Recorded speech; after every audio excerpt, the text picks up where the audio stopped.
યુગ અભિયાન ટાઈમ્સમાં સ્વાગત છે દર્શકો। વડોદરા મહાનગરપાલિકાની ચૂંટણીનો સંગ્રામ અને છેલ્લા 9 ટર્મથી વોર્ડ નંબર 16માં લોકોની સેવા કરતા એવા ચંદ્રકાંત શ્રીવાસ્તવ ભથ્થુભાઈ આપણી સાથે છે, ફેરણી કરી રહ્યા છે।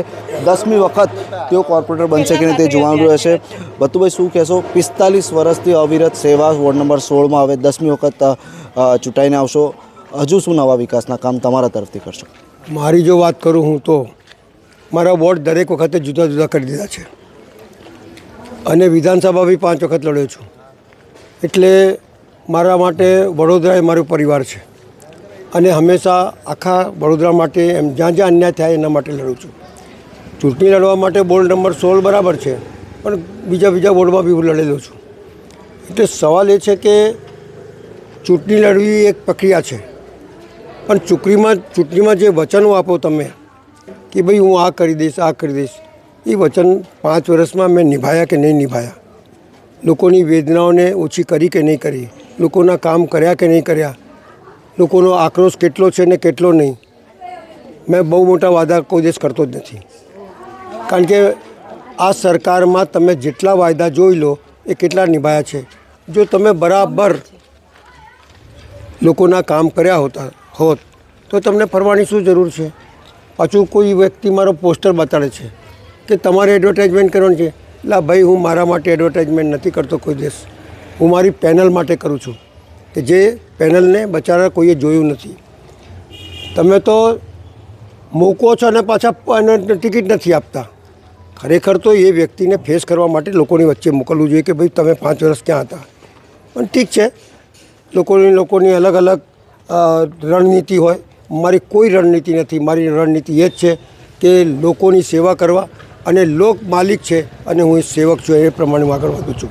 એક મહત્ત્વનો પ્રશ્ન પીવાના પાણીની સમસ્યા છે, લોકોને ઓછા પ્રેશરથી પાણી મળી રહ્યું છે, ટાંકી હોવા છતાં લોકોને તકલીફ પડી રહી છે, એ બાબતે તમારા કેવા પ્રયાસો છે? સૌથી પહેલાં 31 વર્ષ પહેલાં કેશુભાઈની સરકાર આવી ત્યારે એમને એવું કીધેલું કે અમે કંઈ નહીં આપીએ પણ અમૃત જળ આપીશું। આ 31 વર્ષથી લોકો અમૃત જળ પી રહ્યા છે। 180 રૂપિયામાં 2 ટાઈમ પાણી મળતું હતું, ત્રીજા માળે ચડતું હતું, એની જગ્યા પર 1200-1600 રૂપિયા થઈ ગયા। આપ જ વિચાર કરો કે કેટલા રૂપિયા વધાર્યા। ઘરનું લાઇટનું બિલ 100 રૂપિયા 200 રૂપિયા આવતું હતું, તમારે ઝોપડપટ્ટીનો કોઈ બિલ નહોતું, 100 રૂપિયા લારીના દંડ હતા, એના 2500 કરી દીધા। કોઈ જગ્યા જો બાકી છોડી હોય તો બતાડો મને। લોકોને મોટા વાદા કરવા અને લોકોની વેદનાઓ સાંભળવી નહીં અને મસ્તીમાં ફર્યા કરવું। તમે જોઈ શકો છો કે જો 150 રૂપિયા કે 200 રૂપિયાની સિસોટી જો 3600-3200 રૂપિયામાં સપ્લાય થતી હોય તો 150 રૂપિયાનું ચાકુ 3200 રૂપિયામાં સપ્લાય થતું હોય તો પછી શું રહ્યું? અતાપી જેવું અતાપી આ વડોદરા શહેરના નગરજનોની માલિકી એ કોઈ કોન્ટ્રાક્ટરને આપી દીધી। હાલની બોટકાંડમાં જે બાળકો મરી ગયા એમની કોઈ આ સુધી એનું સમાધાન નથી થયું। પેલા ચાલતો માજલપુરમાં વ્યક્તિ જાય, હસતો ખેલતો પરિવાર પેલા ગટરમાં ગરકાઈ જાય, એની કોઈ સુનવાઈ નહીં। એક રિક્ષાવાળો બેચારો પોતાના બાળકોના પેટીઓ ભરવા જાય અને ગટરમાં પડી જાય, મરી જાય તો બોલે દારૂ પીધેલો છે। એટલે તમારી સરકાર છે, તમારી દારૂ પીવડાવ્યો છે ને ભાઈ।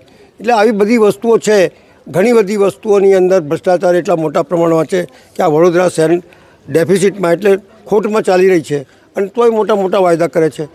તમે વિચાર કરો કે ઓક્ટ્રોય જ્યારે સોંપી ત્યારે 15% ગ્રોથની સાથે સોંપેલી, આજ 15% ગ્રોથ નથી। આ સરકાર પાસે 30,000 કરોડ રૂપિયા માંગીએ છે આ કોર્પોરેશન।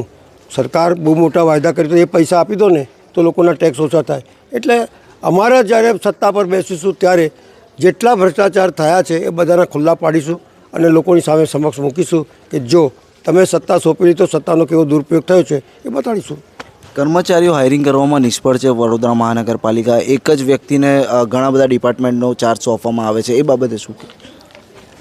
તમે વિચાર કરો કે બધા ડિપાર્ટમેન્ટ સોંપે તો જવાબદારી કોની બને? જવાબદારી તો કોઈની છે જ નહીં અને અધિકારીઓ દબાયેલા છે, એમને કોઈ કામ કરવા દેતા નથી। કારણ કે અધિકારી કોઈ વસ્તુ બતાડે તો બોલે નહીં પાર્ટીએ કીધું છે, એટલે પાર્ટીથી કોર્પોરેશન નથી ચાલતી, લોકોના પૈસા વડે આ કોર્પોરેશન ચાલે છે અને લોકોની જે વેદના છે એને હલ કરો, પાર્ટીની વેદનાને હલ નહીં કરો। એક અંતિમ પ્રશ્ન ભથ્થુભાઈ, આખી પેનલની જીત થશે આ વખતે? આ તો લોકોના હાથમાં છે, માલિક લોકો છે, અમે તો સેવક છીએ। સેવક માલિક પાસે જાય છે અને એમને લાગશે કે આ ઉમેદવાર બરાબર છે તો લોકો વોટ આલશે. કોઈ હું ભવિષ્ય વેતા તો છું નહીં કે બતાડી શકું, પણ ભવિષ્ય મારા માલિકોના હાથમાં છે, મારા મતદાતાઓના હાથમાં છે, એ નક્કી કરશે. તો આ હતા વોર્ડ નંબર 17 વોર્ડ નંબર 16ના ઉમેદવાર ચંદ્રકાંત શ્રીવાસ્તવ ભત્તુભાઈ, જે છેલ્લે 9 ટર્મથી વોર્ડ નંબર 16માં કોર્પોરેટર તરીકે કામ કરી રહ્યા છે અને આ વખતે પણ ફરીવાર પાર્ટીએ તેમને તક આપી છે. હવે જોવાનું રહેશે કે વોર્ડ નંબર 16માં કેવા પ્રકારની જંગ ભારતીય જનતા પાર્ટી જે ચુનૌતી આ કોંગ્રેસને આપી શકશે. વધુ વિગતો માટે જોતા રહો યુગ અભિયાન ટાઈમ્સ.